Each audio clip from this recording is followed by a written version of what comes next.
we're trying to create a space here where there's no judgment, there's love, there's we can talk about mental health, we can talk about dark times we've been through, we can talk about the steps that we're taking now. Yes. Then hopefully that'll make it easier than for people to say, I'm curious about that. Yeah. Maybe I want to try it, you know. And I agree completely, Julie. I mean, there are certain things that we have to do in order to be in that realm. Mm-hmm. The other thing, though, is that by stating that I'm in this realm, this is who I am, this is what I believe in. I remember going to Dachau in Germany, which was the concentration camp. How did a culture of people create an institutions that killed other people? So, I mean, there was a deep pathology that went on at a collective level. It was a mental health disorder.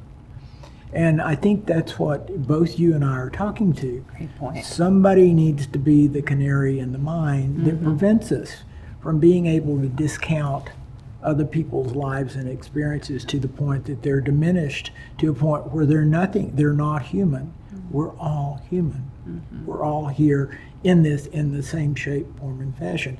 I spent a year in Uganda helping to build a hospital there and to work with some of the locals. And I can tell you, I didn't speak Swahili. I didn't know what they were saying. But when I would shake their hand, they knew what that meant. There was something that broke down that barrier.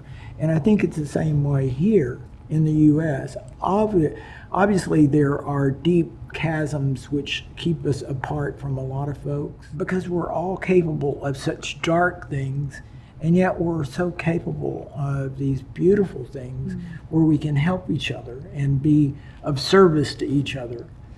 And I think that's the thing that bothers me most, is that I think we've gotten used, especially with social media and all the ways that we collectively communicate with each other around these personas, that we say things about and to each other that are devastating and hurt at that deep soul level, which really are not helping us. And that's not going away. So how do we deal with it?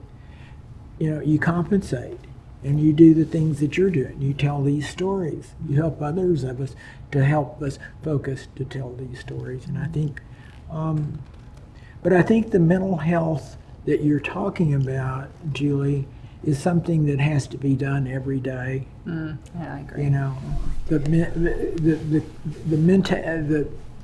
meditation for me is really critical, and I did TM, Transcendental Meditation, way back. It's just a technique that I was taught, but it's been very helpful for 40 years. So twice a day, I mean, for about 15 You still do it? Yeah, twice a day. 20 minutes?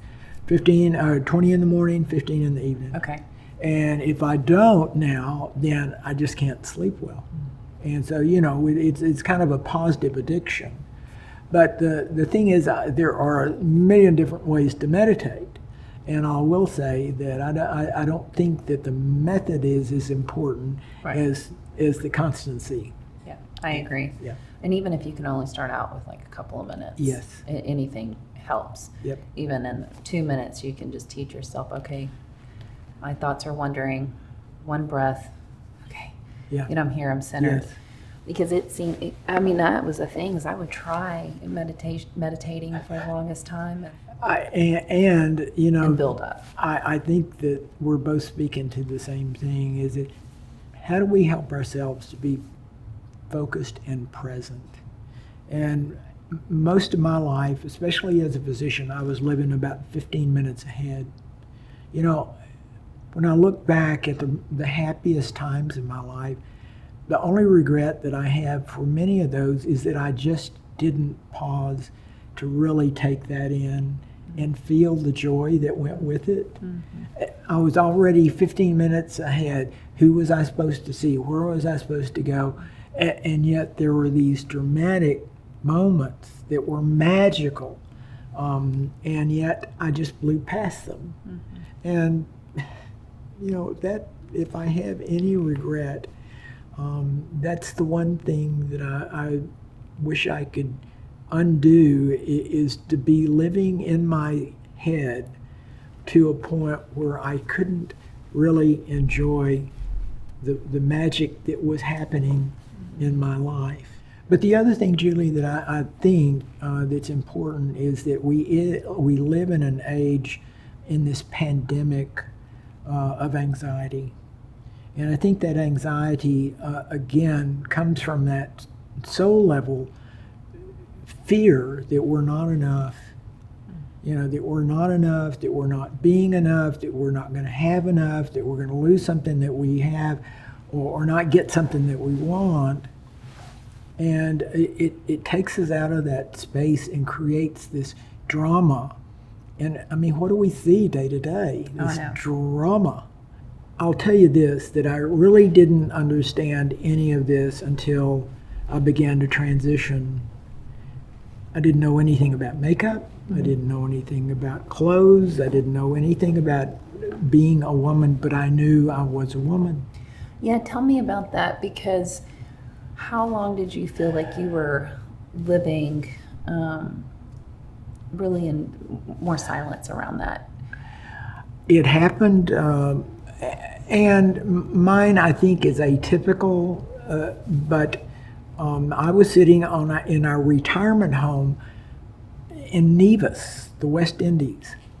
Beautiful home. There was the Caribbean. I was retired, had everything that I'd wanted, blah, blah, blah. And I heard something say, "Sheila, you're a woman. You always have been, and you've got work to do." That was something that I heard. Now, somebody would say, well, Sheila started all this because she heard voices. So I went through a whole gamut of neuropsychometric testing to prove that I wasn't crazy. So I did all of that. But the thing is that for me, it was a sudden revelation. And I think it was that daimon, I think it was that guide, I think it was that angel speaking to me. Hey, this is who you are. And I remember, so I think I just lived, I'd survived long enough to hear who I really was. And I think that's what we all look for, is that how do we hear who we really are? And, there are a lot of different sources. I mean, you can read about it, you can feel it, you can be gifted about it. Those that I think that have it from an early point in time are very fortunate. Some people knew what they were to begin with. And for me, I hid it for a long period of time. But the main thing is that once I crossed over and accepted that, then it gave me enough inertia. I mean, I felt like there was something different in here that had changed with that acceptance. And I don't think that until one accepts who and what they are at that deep level, that you can really have that acceptance towards somebody else. And I think that's what, from the mental health perspective, that we're looking for that compassion and acceptance, and not knowing what somebody else is experiencing. I mean, I'm a terrible driver. I mean, I can't tell you the number of times I sit there at the light and go, ah. I am too. I'm the worst. In fact, I always say, I'm like, if I had money, the one thing that I would want to do for myself is hire a driver, and everybody else wants that for me too. And it's the best guide I have of where I am for my own mental health. If I'm not grounded, if I'm not where I'm not in that good space, it comes out in my driving. I mean, it's just, and it won't go away. And it's something that I know, and it's that tipping point. It's a mirror. It's a mirror for me. But, I think that there are people that live their lives like they're driving all the time. And they're chaotic. And I think so many of us just don't have much insight into a lot of the ways that life works. Yeah. Well, it sounds like, just going back through your life, yes. Tell me if I'm wrong, but there were different points when you really felt that you were at home and this is where you needed to be, like Yeah. West Point. Yes. And, Yes. you Yes. know, with the man on the plane, I'm sure there were others in between them, but I'm just pointing Yes. out some right now. And then when, you know, you were called in to be a woman. So it sounds like you had that awareness of yourself at a very young age, really, knowing that you were where you needed to be Yeah. at certain periods of your life, you know, and that's really, that's a gift. And I mean, you know, that's a beautiful way to frame that. I mean, thanks. You're right. The other thing I know is that I was, and when I've really gotten down, I think, you know, when when the purse got slender, you know, when resources just began to diminish and I didn't know what, the thing that I have felt guilt about is that I've been given so much. I mean, I had a wonderful family growing up. I was treated well, loved,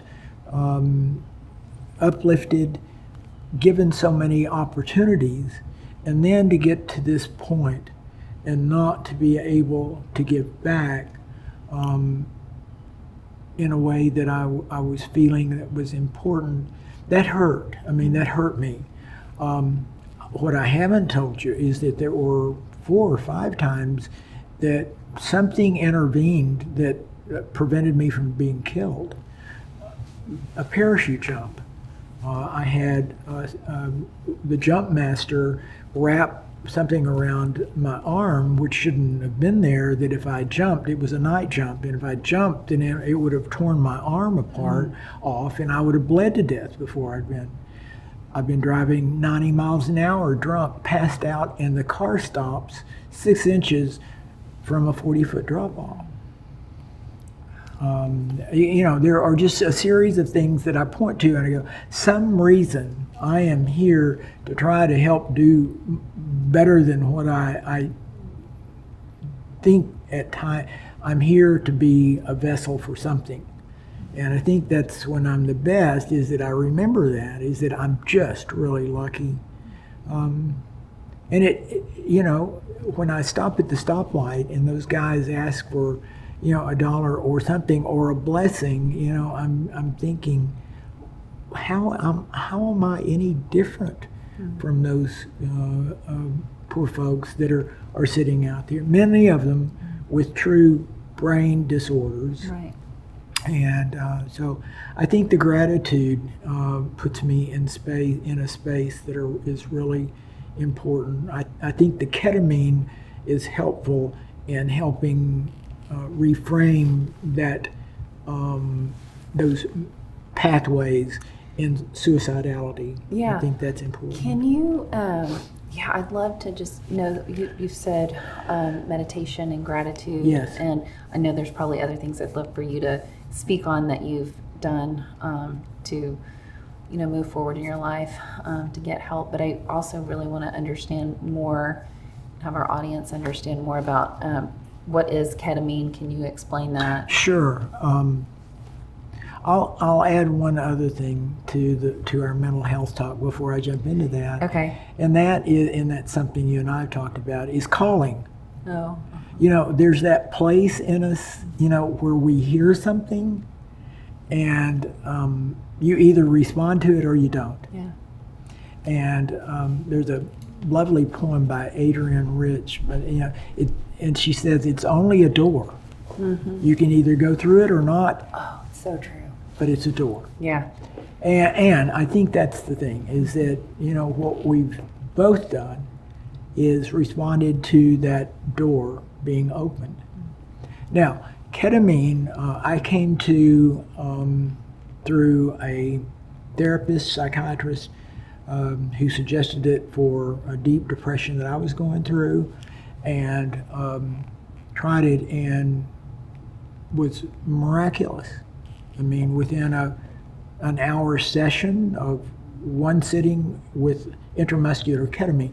Ketamine is a dissociative anesthetic that was developed in Vietnam to get soldiers who were wounded from the battlefield back 20 to 30 minutes to a medevac hospital.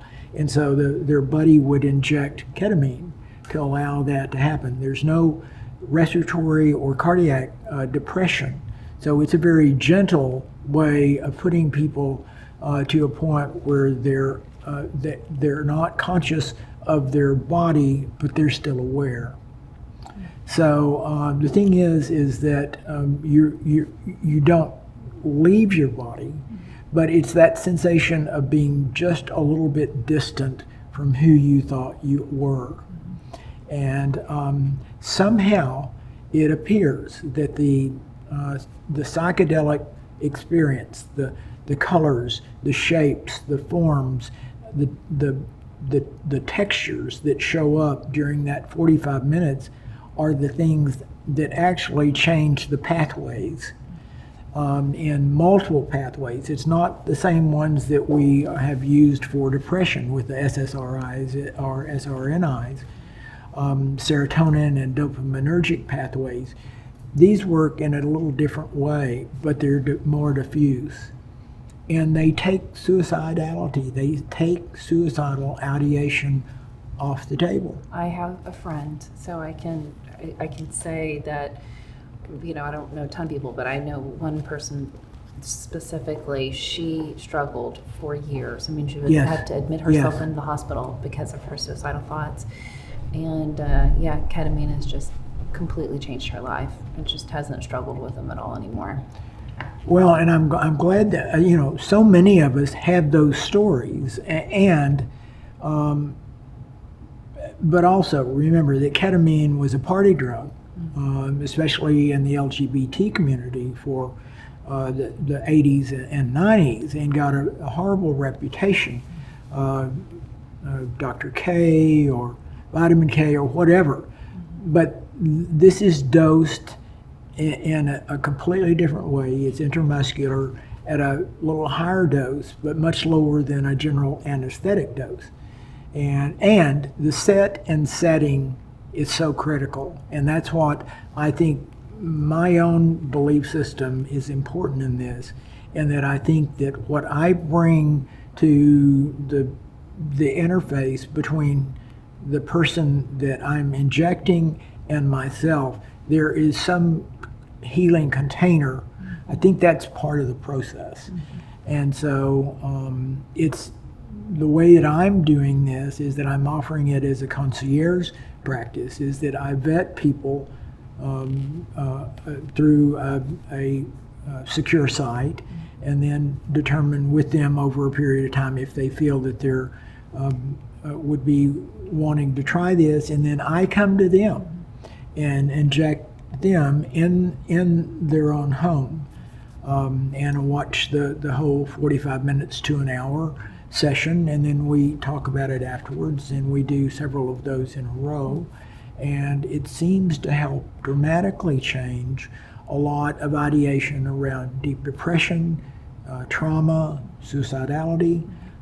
It's not a cure, right, but it's an intervention that I think it distances that ego from those other complexes to give somebody just enough chance to begin to start down a new path.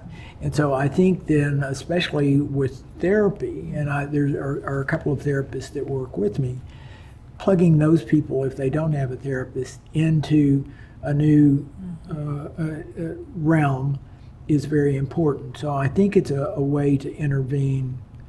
And especially there are people that I'm talking to. Since I come to your house, it doesn't have to be something that's known. It doesn't. It's not a secret. But the thing is, it's private. Individual. It's private. Yeah. And I think that's the main thing, is that people don't want other people to know. Well, and it just sometimes takes time. Yes. There are things that I and sometimes it just takes people understanding, even because I went to therapy. I've done a lot of different things, and I really had to start understanding myself and what I was doing before I could even explain it to other people. You know what I mean? Yes, I do. So I think sometimes it's just you know, you can go into people's homes and you can do this, and they do want it to be private, and maybe that's just a time. And then once they start understanding and fully becoming aware of how it's helping them, and like you said, ketamine along with one of their therapists they're talking to, Yeah. then, you know, hopefully sharing will then help others. And there's a lot of talk now about psychedelics and how they're helping, and you know, that's what we're just trying to do here at Mend, is just to share what is out there. Yeah. But Yes. I agree with you on, along with, you know, how if you need weekly or biweekly therapy or whatever, because one time I was talking to somebody and I was like, you know, you can't just go to a gym 3 times and be like, I'm in the best shape ever, yeah. and I don't ever have Yeah. to go again, you Yes. know? Yeah. Yeah. You have to find other ways to accommodate, Yeah. you know, your physical well-being just like your mental well-being, you know, and there's no one size fits all. We all are the same, and we have souls and we have bodies. We also are different in what our needs may be. You know, you may be allergic to something and I'm not allergic to that. Yeah. And Yes. so it's just bringing awareness to the many different ways that we have out here now to get help. And I just think it's fantastic what you're doing. But you've really given yourself today effortlessly, and Well, shared thanks. so much. I and appreciate really you love that. Mm-hmm. acknowledging that. But again, I think that points back to the simple things that we're discussing as well. It doesn't have to be a big deal to just say something kind to somebody, because you don't know how it does affect them. Yeah. Say something kind, and then I'd love for you just to kind of tell us again, what are some of the steps? Meditation, gratitude, and you've been to treatment. And so, let's see. Don't judge, don't compare, stay in your own life, drink water, and meditate. Somebody told those to me, and I think, in fact, I had them engraved on some stones for a good friend of mine. But don't judge, don't compare, stay in your own life, drink water, which I don't do, and meditate. Perfect. Yeah. I'm gonna take those home with me. Thanks, Thank you, Sheila. Sheila. All right. It's been wonderful. Thank you.